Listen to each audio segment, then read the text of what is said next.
5e épisode de Let's Talk About with Game et Emma. Tout d'abord, on va vous souhaiter de joyeuses fêtes de fin d'année. On espère que vous avez bien profité de votre famille, que vous avez été gâtés par le Papa Noël. Ou le Père Fouettard, cas échéant. Et que vous allez encore finir l'année correctement, puisque cette vidéo sera publiée le 30 décembre. Si Dieu le veut. Exactly. Alors, aujourd'hui, on va parler d'un sujet qui est très tabou. En France et dans les autres pays, en fait, puisque c'est un sujet que peu de personnes osent, si je puis dire, aborder. On va parler de la pédophilie. Donc on va diviser cette vidéo en 3 parties, ça va être une vidéo longue aujourd'hui. Donc dans la première partie, on va parler de la pédophilie en général et donc donner la définition, les chiffres, etc. Dans la deuxième partie, on va plutôt s'intéresser au type de pédophile et aux traitements qui devraient éradiquer cette pathologie. Et dans la troisième partie, on parlera plus de la pédophilie au tribunal. C'est parti. Let's go. Donc, la pédophilie. Qu'est-ce que la pédophilie, Emma? C'est une maladie psychiatrique, considérée comme maladie psychiatrique, qui se caractérise par des attirances sexuelles d'un adulte à un enfant. Donc, fille ou garçon. Ouais, autant fille ou garçon, etc. Et qui peut mener jusqu'à des relations physiques avec des mineurs, ou voire des enfants, c'est-à-dire en dessous de la majorité sexuelle. Et en France, parle-nous de... Ça dépend quel type de pédophile, mais de toute façon, on va en parler. Il y en a qui sont envoyés soit en prison, soit dans des hôpitaux psychiatriques, tout simplement, et ils y resteront toute leur vie. Il faut savoir qu'en France, 1 enfant sur 5 est victime de pédocriminalité, ce qui n'est vraiment pas rien. Et on va encore une fois vous rappeler le numéro à contacter si vous êtes, ou si vous soupçonnez qu'un enfant soit victime de soit maltraitance, soit pédocriminalité. Donc ce sera le 119 qu'il faudra contacter et on va vous le rappeler encore ultérieurement dans cette vidéo. Donc en sachant qu'il y a 1 enfant sur 5 qui en souffre, ne fermez pas les yeux. Exactement. Je pense sans le savoir, on a au moins tous fréquenté une personne qui en a malheureusement souffert, statistiquement parlant. Et c'est possible qu'on ne l'a pas vu du tout et qu'on ne le voit toujours pas. Donc ne fermez pas les yeux sur les petits indices, sur peut-être les petits signes que les gens peuvent essayer de vous faire parvenir. Il faut savoir un appel à l'aide. En 2016, il y a 33 000 personnes qui ont contacté ce numéro, justement. Il vaut mieux un appel qui s'avère être une fausse alerte plutôt qu'un non-appel par peur de dénoncer peut-être un ami ou un membre de sa famille. D'ailleurs, les gens qui ont souffert de pédocriminalité, c'est souvent dans le cadre amical, familial. C'est souvent une personne, ça peut être une personne de la famille ou amie de la famille. C'est rarement un inconnu dans la rue qui va kidnapper un enfant, enfin, pas rarement. Mais il y a beaucoup de gens, c'est via des amis de la famille. La plupart du temps. Tu sais, quand tu regardais ton enfant, etc. Malheureusement, c'est ça. Exactement. Et ça qui est le plus horrible, c'est qu'on fait confiance aux gens. Les gens font confiance à des amis de la famille ou à la propre famille. Et il s'avère que voilà quoi. Justement, on va parler des types de pédophiles et des traitements qui pourraient justement soigner, on va dire, ou venir en aide à cette pathologie. Alors, il y a à peu près 3 types de caractères pédophiles. Ouais, exactement.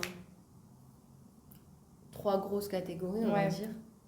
Il y a, dans un premier temps, celle qui revient le plus souvent, c'est l'inceste, où un membre de la famille va profiter d'un enfant, donc d'une personne mineure, que ce soit le père, la mère. C'est vrai qu'on parle plus souvent de la personne masculine. Ouais, des hommes que des femmes. Ouais, exactement, que des femmes, alors que ça existe. Des femmes pédophiles existent.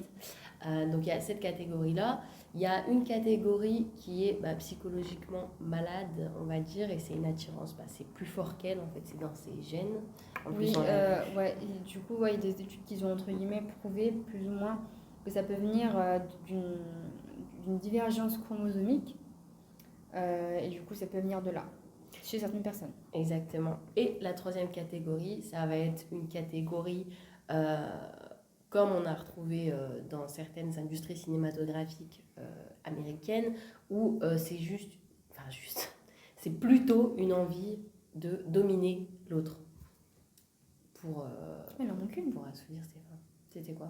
Celui qui a un retard mental. Il y a aussi des gens qui ont des retards mentaux, pas forcément... Dans la rue, quand on les croise, on va peut-être pas forcément le voir. Oui, c'est des légers retards. Voilà, si on leur parle. Mais c'est des gens qui, par exemple, ont eu peut-être des traumatismes à l'adolescence ou à l'enfance, qui fait qu'ils ont une partie d'eux est bloquée à cet âge-là, et qu'en grandissant, leur attirance envers le sexe opposé ou le même sexe, peu importe, ne grandit pas avec elle, et même à 30-40 ans, il reste toujours dans sa tête comme ce petit garçon de 12 ans qui est attiré par Jennifer, 12 ans aussi, tu vois. Et il y a ça aussi, c'est un peu une sorte de syndrome de Peter Pan. Ouais, Peut-être cette personne qui veut pas grandir. Voilà. Et justement, alors dans tous ces types de pédophiles, il y a eu plusieurs affaires. Après, nous, on regarde beaucoup, ça commence aujourd'hui. Ouais. Et il y a eu pas mal de témoignages dans les émissions. Donc, de toute façon, vous pouvez les retrouver, ou les revisionner sur YouTube. Mais il y a eu pas mal de personnes qui ont été victimes d'inceste, par exemple. Où ces personnes-là, je sais plus ce que j'allais dire. Bah, à leur tour, en grandissant, comme c'est un peu ce qu'ils ont appris. Alors, ils n'ont pas, eux, ils ne sont pas pédophiles, voilà, mais ils ont eu peur de l'être. Ouais. Ils se sont dit, est-ce que moi-même, ayant été victime de pédophilie... Ah oui, il y en a qui ne le sont pas du tout, mais ils ont peur de l'être. Exactement. Mais il y en a qui le deviennent parce qu'ils ont vécu ça, donc pour eux, c'est un peu une sorte de normalité. Pour eux, c'est comme ça que ça se passe. C'est comme ça que la vie se passe. Bah, ils ont l'impression d'être condamnés à... Ceux qui ne le sont pas. Non, ceux qui le sont. Ah, oui. Et du coup, en grandissant, pour eux, c'est comme ça que ça marche. Tu vois, c'est quelque chose qu'on doit faire, entre guillemets. Ouais, exactement. Enfin, c'est plus fort que... C'est comme ceux qui se font frapper toute leur vie en étant du plus petit, en grandissant. Pour eux, c'est douloureux, mais c'est normal. C'est quelque chose qui est là. Exactement. Ils ne connaissent pas autre chose, donc pour eux, c'est comme ça que ça se passe. Et quand ils auront des enfants, s'ils n'ont pas eu un autre déclic, ils feront peut-être pareil parce qu'ils se disent qu'on me l'a fait, donc je dois peut-être le faire aussi, tu vois. Ouais, ou alors pour me débarrasser du poids que j'ai sur la conscience, peut-être me mettre à la place de mon agresseur, on va dire, pour me libérer de... Peut-être pour pas l'excuser, voilà. mais de se dire, ah, il a pensé ça à ce moment-là, ah oui, je comprends pourquoi il a fait ça, un truc comme ça, peut-être, je sais pas. Et pour se déculpabiliser aussi, finalement. C'est-à-dire? Parce qu'il y en a, alors souvent dans l'inceste, ce qui revient majoritairement, c'est que l'enfant va se sentir coupable. Soit il y a l'enfant qui va pas comprendre ce qui se passe, soit il y a l'enfant qui va comprendre ce qui se passe, mais qui du coup va avoir peur de détruire sa famille et donc va le garder pour lui. C'est pour ça que, heureusement, Dieu merci, il y a la prescription qui existe aujourd'hui. D'ailleurs, elle a évolué, on va en parler plus tard. Mais il y a l'enfant qui se dit, peut-être que si je dis à maman que papa il m'a touchée, malheureusement, papa et maman vont se séparer, maman elle va m'en vouloir que papa m'aime plus qu'elle, etc., etc. Donc du coup, souvent chez les enfants, c'est ce qui arrive, ils ont vraiment peur de détruire une famille. Et quand bien même, on va leur dire, tu as été victime de pédophilie, on va carrément, est-ce que cette personne, ton oncle ou ta tante ou ci ou ça t'a touché, la personne va dire non, non. Alors qu'en fait elle sait que si, mais elle aura toujours peur, malgré que tout le monde soit au courant, d'avouer elle que ça s'est réellement passé, parce que c'est vraiment ce qui va faire que la famille ça va exploser. Voilà, exactement. Mais c'est pas de la faute de la victime si la famille explose dans tous les cas, et d'ailleurs c'est pas ce qui va se passer, c'est juste une personne qui va être exclue de la famille en général. Et encore heureux. Ouais, mais si la famille explose, c'est de la faute de la personne qui a fauté, non pas de la victime, jamais. Et c'est pareil d'ailleurs pour les viols. Il faut savoir qu'en plus, statistiquement, il y a plus de viols qui sont commis sur des mineurs que de viols qui sont commis sur des adultes. Ça, je savais pas. Ils sont plus influençables. Oui. Comment dire? Je me souviens plus fragile. Émotionnellement parlant. Oui, voilà. Enfin, plus susceptible de... plus accessible, on va dire. C'est des proies plus faciles pour les prédateurs sexuels, si on peut appeler ça comme ça. Ensuite, il y a une autre catégorie, donc maintenant qu'on a fait l'inceste, il y a la catégorie des personnes qui sont malades psychologiquement, soit elles ont ça dans les gènes, soit elles ont un retard mental, du coup. Je te laisse en parler. Du coup, c'est des personnes qui sont un peu... Soit c'est une divergence dans leur biologie, qui fait qu'ils ont une attirance, pas comme les gens normaux, qui ont une attirance vers des gens de notre âge, plus ou moins, des gens... on va dire, de notre même niveau mental, on est un peu attiré par les gens vers qui on a la même, entre guillemets, lucidité, tu vois. Ouais. Genre, des gens, on va se dire un peu cucu. Immature, Voilà, on est pas dans le immature, même stade. on n'est Ouais. pas voilà, dans la même longueur d'onde. Mais ces gens-là, eux, ils se sentent alignés dans la longueur d'onde des gens plus jeunes, du coup.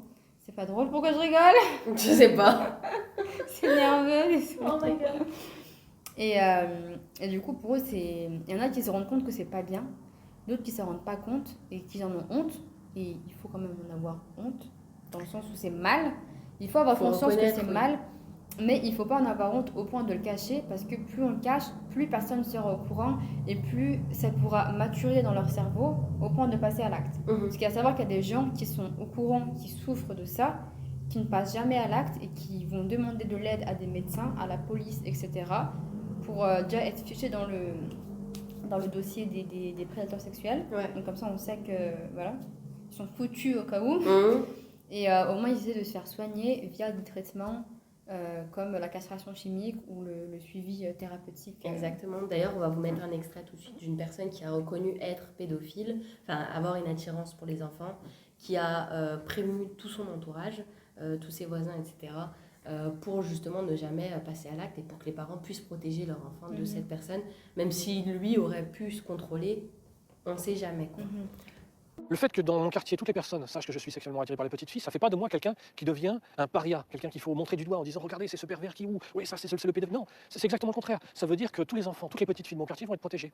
Non pas uniquement grâce à moi et au combat que je mène pour ne pas en arriver à violer un enfant, à agresser un enfant, mais aussi parce que toutes les personnes qui ont en charge un enfant le sauront et donc pourront gérer cette situation en même temps que moi. La castration chimique, ça ne marche pas pour tout le monde, ça va marcher chez eux qui ont une divergence biologique ou un retard mental ou vraiment une attirance sexuelle prononcée. C'est-à-dire, c'est un peu inscrit. C'est comme si toi, tu es attiré par les hommes et je te dis, non, mais sois attiré par les femmes. Tu vas me dire, bah désolé, c'est plus fort que moi, je peux pas, tu vois. Et bah, chez eux, c'est pareil, ils peuvent pas faire autrement, donc c'est vraiment biologique. Et chez eux, ça va marcher, la castration chimique. Mais chez une personne qui a eu, par exemple, qui a souffert d'inceste étant jeune ou de pédocriminalité étant enfant, quand elle va grandir, elle va reproduire le schéma pour plusieurs raisons, comme on l'a expliqué au préalable. Ces gens-là, ça n'a pas forcément marché parce que eux, c'est pas une pulsion sexuelle qu'il y a derrière, c'est plus un questionnement, juste une reproduction de quelque chose, un schéma moteur qui va se répéter dans leur vie machinalement. Voilà, un cercle vicieux. Et aussi ceux qui cherchent via le viol d'enfants ou le viol tout court d'ailleurs, le fait d'avoir une domination vers ces personnes, et ça n'a rien de sexuel, ça va juste être une domination de pouvoir. J'ai pas d'autres termes. Ouais, c'est ça, c'est juste prendre le pouvoir. Ouais, de prendre le pouvoir, mais autant il va prendre le pouvoir via un viol, ou autant via battre quelqu'un. Ouais. Tu vois, il y a des gens, ils vont vouloir avoir le pouvoir en frappant quelqu'un, sa femme, son enfant, et d'autres, ça va être via l'acte sexuel. Parce que du coup, dans l'acte sexuel, tu as aussi le côté humiliation, le côté soumission, le côté je t'ai pris une partie de toi. Ouais, exactement. Donc je pense que c'est un peu ces gens qui recherchent, et chez eux, la castration chimique, ça n'a pas marché parce que la cause de l'acte, ce ne sera pas une pulsion sexuelle, ce sera une pulsion plus violente, tout court. Ouais, exactement. Mais ça, justement, c'est la troisième catégorie. Et il y a eu plusieurs personnes. Alors là, c'est plus pour parler, pour donner des exemples assez précis, mais dans tout ce qui est Disney, je sais pas si tu vois Disney Channel, etc. Je sais pas si tu as vu ça. Si, j'ai entendu. Toutes les personnes comme Amanda Bynes, oui, je me souviens plus exactement. Ouais, et il y en avait d'autres en plus, je sais plus exactement les noms. Ouais, c'est le seul qui me revient. Ils ont tous souffert de... Mais apparemment, elles auraient été victimes de pédophilie, justement au sein de cette industrie-là. Et d'ailleurs, c'est assez ouf quand même. Mais vraiment ouf. Mais ça se voit, genre dans certaines vidéos et tout, ils essayent grave de sexualiser les jeunes adolescentes. Genre dans les films ou en mode interview? Non, même dans les séries et tout. C'est un truc de ouf. Ah, j'ai pas remarqué. J'ai pas remarqué parce que ça, je regardais ça quand j'étais ado. Ouais, et c'est là, comme je regarde plus, j'ai pas l'œil d'adulte. Quand tu regardes maintenant, genre des fois, tu vas avoir des extraits, t'es là en mode, mais pourquoi ils ont fait ça? Genre, c'est une adolescente, tu vois, ça a pas lieu de... Ouais, d'accord, ouais, je vois. Genre c'est pas l'endroit où tu dois montrer des bails comme ça, tu vois. Ouais. Mais il y a des vidéos, genre vraiment, c'est frappant. On se dit, mais qu'est-ce que ça va foutre ici? Genre, vraiment, ça a ni queue ni tête. De toute façon, Disney, on a tout ce qui fait Disney, mais c'est pas une industrie saine. Ouais. Même via le poids, ils choisissaient que des meufs maigres. Mm. Il y a plein de meufs, d'ailleurs, dont Demi Lovato, dont plein de personnes qui ont souffert après de boulimie, d'anorexie, de scarification, Ouais. parce que ça les rendait ouf, quoi. Ah bah oui, carrément. Enfin, c'était une industrie Et qui la seule formatait meuf que de j'ai ouf. vue, après peut-être que je me trompe, mais la seule meuf que j'ai vue un peu avec du poids, c'était dans Nickelodeon, Victorious. Tu vois, c'est quoi Victorious? Oui, oui. Bah, sa sœur. La sœur de... Elle a des cuisses fines, mais elle avait un peu de bide. Tu vois, elle avait un petit ventre. Mais elle avait toujours des chemisiers comme ça. Ouais, là. ouais, mais ça se voit pas trop. Ça se C'est voit pas, léger, ouais, ça léger. se voit pas trop, mais je me rappelle quand j'étais jeune, ça m'avait interpellée parce que tout le monde était très skinny. Mm. Et je me suis dit, ah, c'est bizarre qu'ils ont pris, tu vois. une Ouais, ou personne alors le différente, gougoul, il a tu vois. toujours un rôle genre secondaire. Ouais, et tout, il a ou, le rôle du gros. Ouais, Comme dans Sony with a Chance. Tu sais, t'avais ouais, un gros blond. Oui, Bah, oui, ça, oui. un surpoids blond. ouais. Et Et bah, sinon, lui, il avait un peu le du jeu, et tout. voilà, le rigolo, quoi. Les gros Ou, rigolos. tout ça pour Disney. dire que les industries, enfin surtout dans les grosses industries, il y a pas mal de choses pas très top qui se passent. Et ça, c'est souvent de part des personnes qui recherchent une certaine puissance Ouais. à dominer la personne qu'ils ont en face d'eux. Et ça peut même être que ce soit fille ou garçon d'ailleurs. Et j'avais vu, alors je sais plus le nom de ce mec, Ouais. je sais pas si c'est Epstein ou pas, mais il faisait venir des gamines chez lui pour le masser. J'avais vu ce reportage, il faudrait absolument que je le retrouve. Je crois que c'était sur Netflix, mais j'en suis pas certaine. Il faisait venir des gamines chez lui pour le masser. Et donc, du coup, elle le massait. Et plus la fille venait, en gros, plus il demandait des trucs salaces, quoi. Et après, il la payait en conséquence. Ah. Mais genre, en gros, il les formatait carrément, tu vois. Ah. Et en plus, En gros, ouais, donc, c'est ce la règle mec-là, du petit par petit. voilà, et le mec, il lui disait, bah t'as qu'à venir avec une copine la prochaine fois. Donc la fille, elle ramenait la copine, et la copine, elle tombait dans ça, parce qu'elle était payée. Et en fait, elle rameutait à chaque fois des jeunes filles qui venaient pour lui faire des massages et des trucs de ouf. Et donc des fois, lui était avec d'autres potes à lui, etc. Et en fait, il demandait aux gamines de rameuter des gens, tu vois. Ouais. Et ça devenait carrément, du coup, un réseau pédocriminel. Mais, Et il y a une autre cause aussi, enfin, une autre. Je sais pas si on va le mettre dans la vidéo ou pas, c'est tout ce qui est satanisme. Je sais que les gens qui pratiquent le satanisme, ils ont des rituels pédophiles. Et ça aussi, c'est pas. Enfin, je sais pas, je me suis pas plus renseignée sur ça, mais je crois que c'est pas de la pulsion sexuelle, mais c'est parce que dans leur croyance, Ouais, en gros, l'enfant, c'est l'énergie. ouais. Et en lui faisant du mal, ou en le tuant, ou en Ouais. le violant et tout, Ils prennent ils l'énergie. prennent sa bonne énergie, tu vois. Ouais. Un truc comme ça. Il y a une époque aussi où Et il y a eu plein de témoignages sur ça. c'est ouf. Dans des familles satanistes, il y avait, tu sais, surtout en Angleterre. Mais dans les sectes, c'est souvent. Hein. Ouais. Dans tout ce qui est secte, c'est souvent. Et à l'époque de Socrate, etc., pour punir les élèves s'ils avaient fait quelque chose de mauvais, ils les violaient. Ça me dégoûte en vrai. Genre, c'était pas considéré comme de la pédophilie, c'était juste une punition, quoi, à cette époque-là. Mais au moins, à cette époque-là, c'était vu comme quelque chose de mal. Je vais pas les excuser, c'est dégueulasse. Mais maintenant, des fois, il y a certaines idées qu'on voit passer à la télé, etc.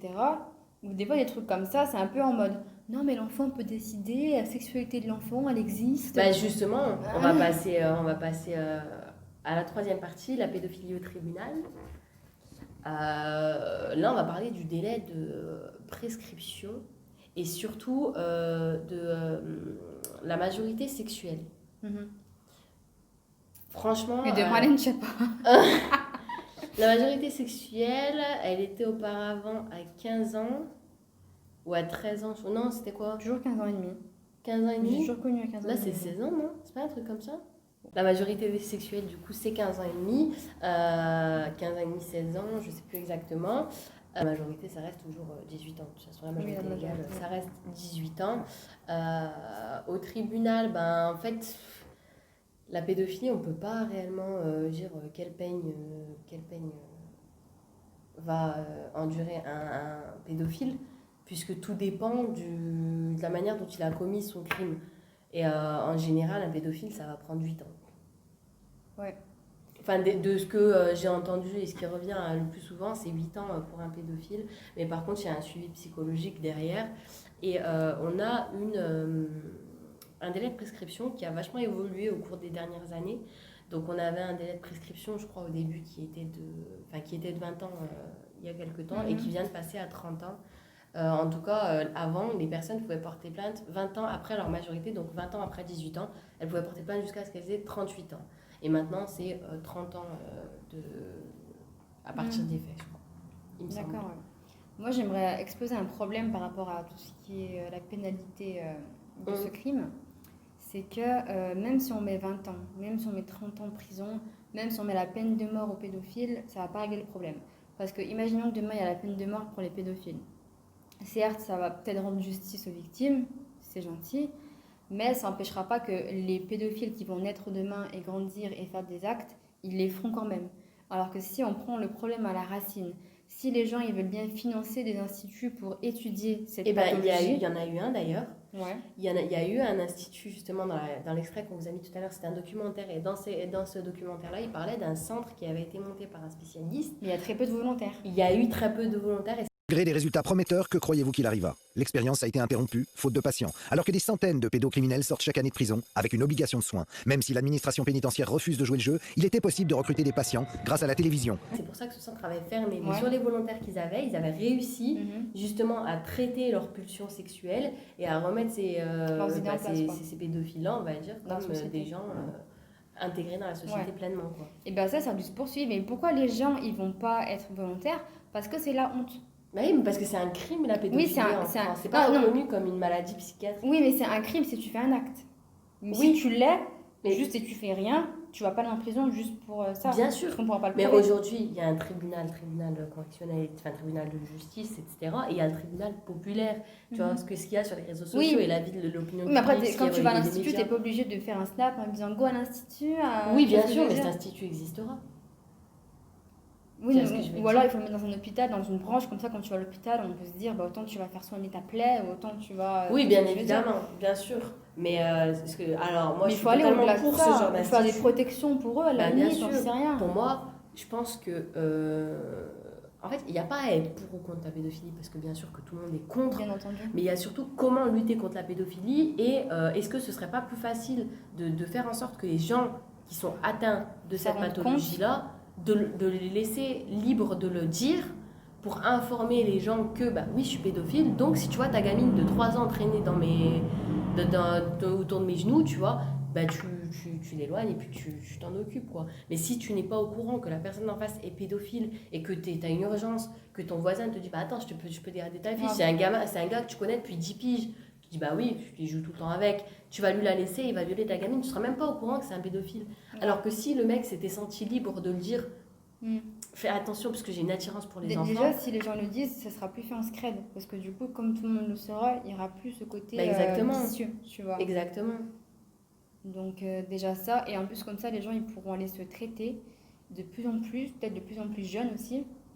Et au moins, ça évitera à des victimes de souffrir. Parce que si l'acte est fait et le mec va en prison ou à la peine de mort ou que sais-je, le mal est fait. La personne, sa vie, elle a été détruite, c'est trop tard. Exactement. Donc pourquoi pas éviter à d'autres personnes d'avoir une vie détruite. Exactement. Puis personne, la seule personne qui prend à perpétuité dans un crime de pédophile, c'est la victime, parce que la victime, elle en souffrira toute sa vie. Ouais. Mais le pédophile ne prendra jamais à perpétuité. Et puis s'il prend plus de 10 perpétuité en France 30 ans avec une remise de peine. Ouais, et en plus, c'est à partir de 15 ans que tu peux demander de sortir. Ça peut te refuser. C'est à partir du moment où tu as purgé la moitié de ta peine. Mais dans tous les cas, quand tu prends 8 ans pour ce crime, ça veut dire que tu es en prison 8 ans, tu sors, mais la prison, pour ces gens, ça a nourri tes pulsions. Voilà, ça va juste, entre guillemets, les affamer. Parce que je veux dire, comme des bêtes affamées. Et ils vont sortir, ils vont faire des trucs de ouf.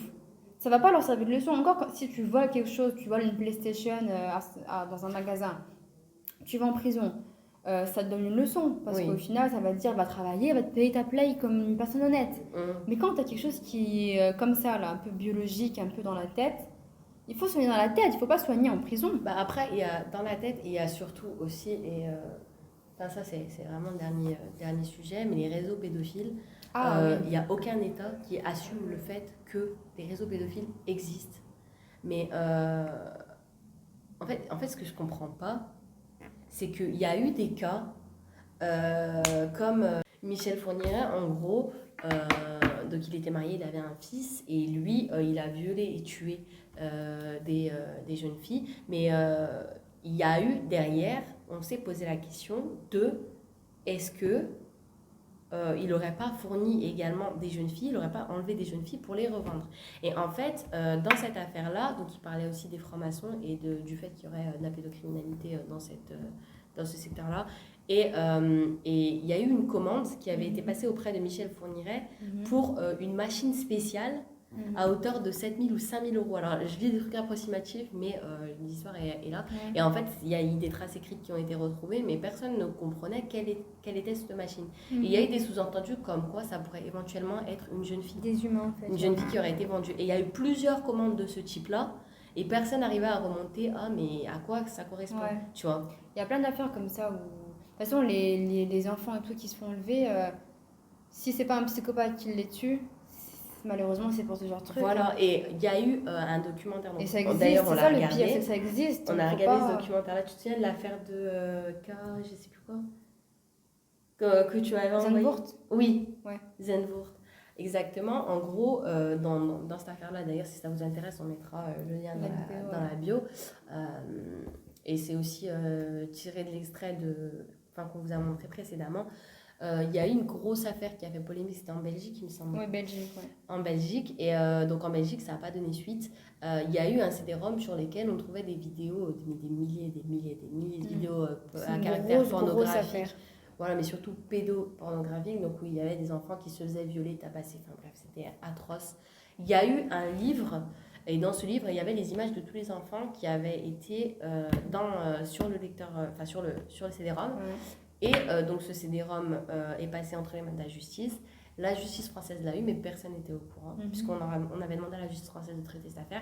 Personne n'était au courant que la justice française l'a eu, donc la justice avait uniquement... avait donc le CD-ROM en possession, mais ils avaient juste l'information, quoi. Et ils ont demandé justement aux journalistes de faire un travail d'investigation. Donc il fallait comparer les images qu'il y avait sur le livre, donc voir si ces enfants étaient bien également sur le CD-ROM, chose qu'ils ont fait. Donc il y a un journaliste d'ailleurs qui apparaît donc dans pas le coup de faire ce taf. Le documentaire, pas du tout, vraiment pas du tout. Qui a envoyé au gouvernement avec lettre recommandée, accusé de réception, enfin tout ce que vous voulez, le fameux livre. Et donc donc ça c'était en 2001 qu'il a envoyé après avoir fait un long travail d'investigation bien évidemment, et lorsque le gouvernement français, le gouvernement de l'époque a eu accès à ces trucs-là, ils se sont dit qu'il n'y avait pas matière, en gros. En fait, il a découvert que le gouvernement avait déjà le CD-ROM et qu'en plus de ça, ils n'avaient pas donné suite, comme quoi ce n'était pas un réseau pédophile, etc., mais que c'était juste des pédophiles indépendants les uns des autres, quoi. Bref. Justement, en fait, un plus un, ça fait un réseau. Ouais, mais pour eux, quand tu traites un pédophile, c'est un pédophile. Il n'y a pas de réseau pédophile derrière, tu vois. Ça, c'est n'importe quoi de penser comme ça. En fait, pour moi, ça minimise les faits. C'est en train de dire, non, mais ça, c'est juste un là. Maintenant, ils sont tous en contact, en fait. Ouais. Ils vont mais c'est surtout quand tu vois le dark web, tu vois. Avec toutes les promotions. Alors, j'ai rien contre les VPN, et au contraire, je suis pour si jamais tu as un film à regarder. On devrait se faire sponsoriser, tu sais. Si tu as un film à regarder ou des recherches à faire quand tu es aux États-Unis, des recherches pour la France, etc. Franchement, c'est cool les VPN. Mais tu peux te connecter sur tout ce que tu veux avec ça. Et à partir du moment où tu peux avoir accès au dark web, tu peux commander ce que tu veux. Et t'en as qui commandent des organes, t'en as qui commandent des gamins, mais t'en as qui commandent tout et n'importe quoi. Tu peux aussi commander un tueur en série. Oui, mais tu peux tout commander. C'est terrible par contre. Elle me dit cette meuf, j'ai peur. Non, mais tu peux tout commander là-dessus. Et quand tu vois tout ce qui est possible de faire aujourd'hui en soum-soum, tu te dis, mais comment ne pas assumer qu'il y a des réseaux pédophiles ? S'il y a des réseaux de trafiquants de drogue, s'il y a des réseaux de trafiquants d'armes, pourquoi il n'y aurait pas de réseau de trafiquants d'armes ? Mais même pour la drogue, les gens ils ferment les yeux. Bien sûr que oui. Ouais, c'est ça en fait. La justice, elle ferme les yeux pour tout ce qui est réseau. J'ai l'impression qu'ils ont la flemme de démanteler, tu vois. Ouais. Et des fois, quand tu sais qu'on voit aux infos qui démantèlent des réseaux d'autres choses. Après, le truc, c'est aussi que ça prend du temps. Ça prend énormément de temps parce qu'il faut avoir les preuves. Ouais. Faut tout avoir. Donc, mais il faut mettre quelques personnes sur ça. Ouais. Mais il y en a. Je pense juste que les médias n'en parlent pas parce que c'est long. Tu vois ce que je veux te dire ? Genre, ils vont en parler une fois que l'affaire elle a explosé. Mais ils vont pas te parler de tout le parce qu'en plus, si tu mets tous les infos, peut-être qu'eux, ils vont se sentir visés. Ah bah oui, et ils vont faire encore plus attention. Bah oui. Ils vont dire, il y a une taupe chez moi. Bah bien sûr. Mais tout ce qui est réseau pédophile, en fait, il y a dans plein d'affaires, ils ont pris ça comme des cas isolés, alors que non, le mec, il filait des gamines à d'autres mecs. Enfin, c'était un réseau, clairement. Donc, il y a eu aussi le Pizzagate dont on parlait tout à l'heure. Ouais, ça, on sait pas trop si c'est fake news ou pas. À l'époque, j'ai pas trop suivi en direct live, j'ai suivi après. Moi aussi. Et du coup, après, tout le monde disait mais c'était une fake news. Donc, si tu peux rappeler ce que c'était. Ouais, en fait, c'était par rapport à Hillary Clinton. Apparemment, elle aurait été impliquée dans une pizzeria qui était censée accueillir quelqu'un de la politique ou je sais plus qui pour faire un cocktail, je sais pas comment dire, une réception. Et apparemment, dans les commandes, voilà, quand tu dirais j'aimerais une pizza, des pâtes à ci, ça insinuerait commander des enfants, genre une petite fille, un petit garçon, un petit asiatique, etc. etc. Et ce serait en fait une sorte de gros mot de passe à un réseau pédophile pour que les gens riches, haut placés, puissent faire leurs petites commandes un peu chelou. Mais après, ça a été démenti. Comme c'était en plein milieu de la présidentielle, entre Trump et Clinton, peut-être que Trump a lâché ça dans les médias pour essayer de la faire, etc.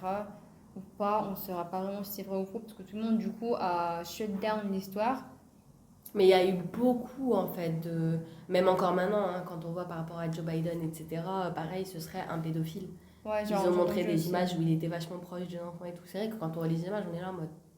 Après, ça peut être hors contexte, on ne sait pas. Ouais. Après, j'ai pas vu, donc peut-être que c'est vraiment choquant. Quand tu vois les images, c'est chelou, tu vois. Ouais. Mais de là à dire c'est un pédophile, non, on sait pas en fait. Enfin, il n'y a pas eu d'enquête, il n'y a rien eu. Il n'a pas pris la gamine pour s'isoler avec, et la gamine elle était avec ses parents à côté, enfin, tu vois. Mais il y a des trucs qu'on se dit c'est chelou. Mais donc on sait pas. Honnêtement, la pédophilie, est-ce que c'est politique, est-ce que je pense que surtout le silence autour de ça. Ouais, les gens haut placés, ils sont tellement riches que, comme on disait tout à l'heure, ils peuvent se payer tout ce qu'ils veulent. Donc s'ils ont des pensées, des pulsions, des déviances farfelues, illégales, inhumaines, avec leur argent, ils peuvent le faire.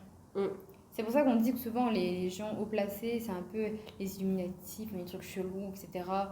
En partie, je pense que c'est vrai. T'as tellement d'argent que t'as une idée farfelue, tu vas la tester, tu vois, si t'es un peu un taré. Ouais, bah oui.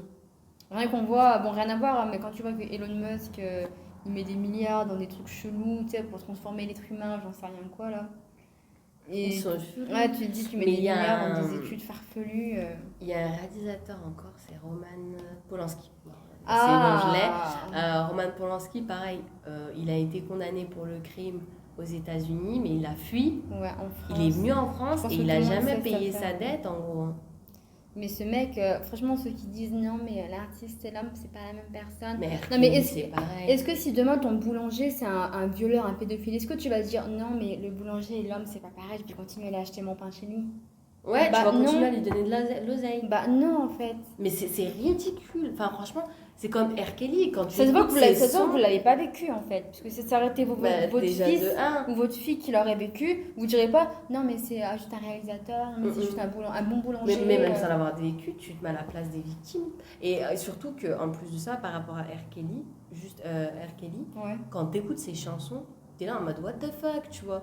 Oui, il avait voulu se marier avec. Mais lui, il faisait carrément venir des. Bah ouais, déjà. Ouais. Alia. Et en plus, il faisait carrément venir des gamines chez lui, comme s'il avait monté un centre de formation pour futures stars, tu vois. Grave. Et du coup, des fois, elle crevait la dalle et tout, il ne le nourrissait pas et tout. Enfin, c'était vraiment un scandale. D'ailleurs, il y avait eu justement un documentaire qui s'appelait Surviving R. Kelly. Et après, il y a eu Surviving Michael Jackson, je crois, ou un bail comme ça. Ouais. Surviving Neverland ou un bail comme ça. Non, c'était juste. Non, il n'y avait pas de Surviving dans les films de Michael Jackson. Il y avait Neverland ou un bail comme ça. Mais je sais plus. Genre Welcome to, un truc comme ça. Ouais, un bail comme ça. Je crois qu'il y avait un mauvais jeu de mots en plus dans le titre. Enfin, ils ont voulu faire des blagues pour une histoire aussi sérieuse. C'était nice. Mais du coup, voilà, il y avait des trucs assez ouf. Mais dans les musiques de R. Kelly, on ressentait précisément que ce qui lui donnait son inspiration, c'était ses attirances pour les enfants. Enfin, tu le sens. Je n'écoute pas spécialement. Enfin, genre, une fois que tu sais, tu fais le lien facilement, tu vois le bail. Enfin bref, voilà. Donc c'était tout pour cette vidéo, on a fait le tour. On avait vraiment envie d'en parler parce qu'un enfant sur 5, encore une fois, est victime de pédophilie, enfin de pédocriminalité. Ne fermez pas les yeux. Exactement. Si jamais vous êtes témoin ou vous pensez, ne serait-ce qu'avoir des doutes, vous contactez le 119. Et on va essayer de terminer cette vidéo quand même sur une note positive. Ouais. Encore une fois, passer de bonnes fêtes de fin d'année en espérant que l'année 2021 nous offre de bien plus belles choses que l'année 2020. Faites-vous pas vacciner. Ça, c'est ton avis. Ne fais pas la propagande, Je rigole. bordel. Mais non, faites-vous vacciner si vous pensez que le vaccin pourrait vous être utile. Ne vous faites pas vacciner si vous n'avez pas envie de vous faire vacciner. Enfin bref, vivez comme beau vous semble.